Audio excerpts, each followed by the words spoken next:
This distance are now beginning to think they should book a permanent place on those terracing slopes at Hampden Park. Joy for Aberdeen, but what a sad story for Hearts. But like Everton, they need in no way be ashamed of their season's performance. Well, football will be back on your screens next Saturday when we begin a fascinating 11-part series looking back at the magic moments of the 1966 World Cup. And here comes Hurst. He's got some people are on the pitch. They think it's all over. It is now. It's 4. In a feast of soccer nostalgia, we'll be finding out what's been happening to England's 11 heroes since, as well as reliving all the vintage action from that tournament. We're trying. Eusebio. Oh, my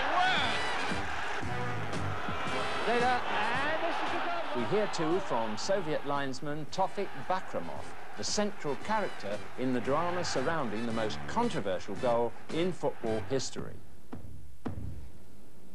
Summer of '66 begins next Saturday, BBC1, 10:25.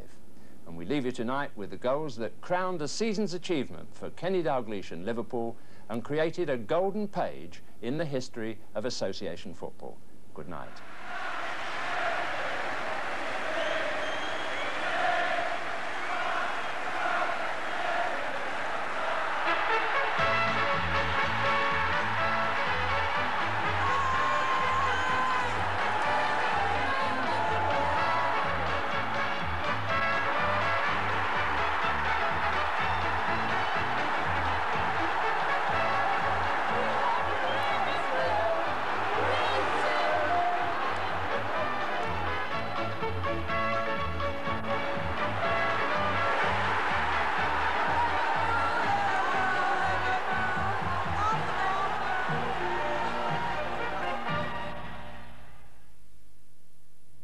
As part of the build-up to the World Cup, Radio Times is offering the chance to win a once-in-a-lifetime family holiday in Florida to include the fabulous Disney World.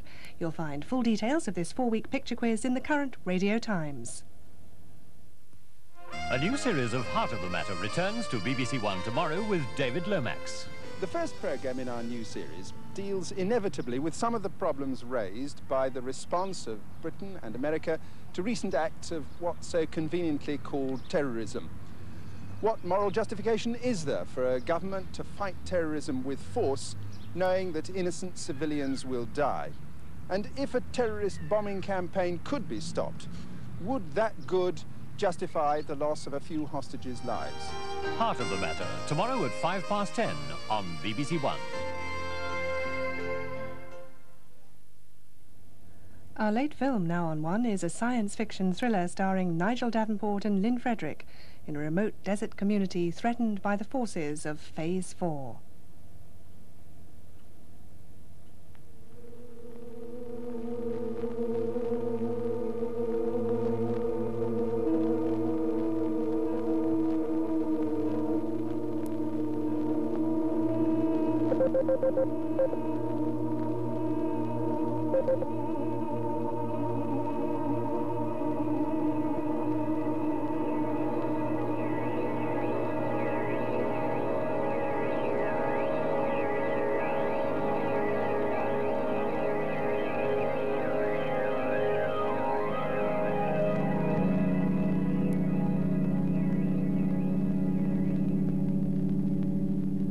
That spring, we were all watching the events in space and wondering what the final effect would be.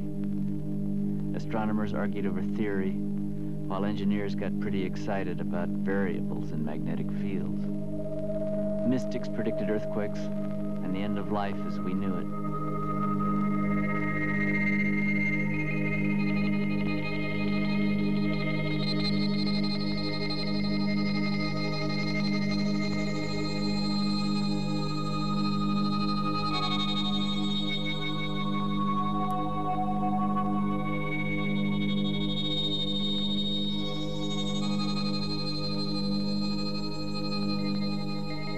When the effect came, it was almost unnoticed because it happened to such a small and insignificant form of life.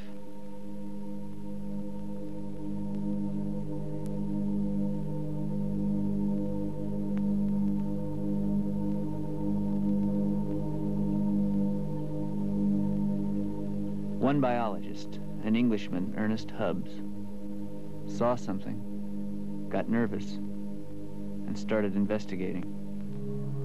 While I was playing around with number theory at the university, Hubbs was already onto something. Ordinary ants of different species were doing things ants don't do. Meeting, communicating, apparently making decisions. By summer, the rest of the world had moved on to other things. But Hubbs kept making notes while the threat grew.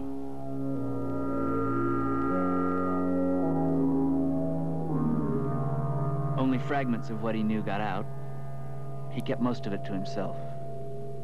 So when I got into it, I didn't know a damn thing.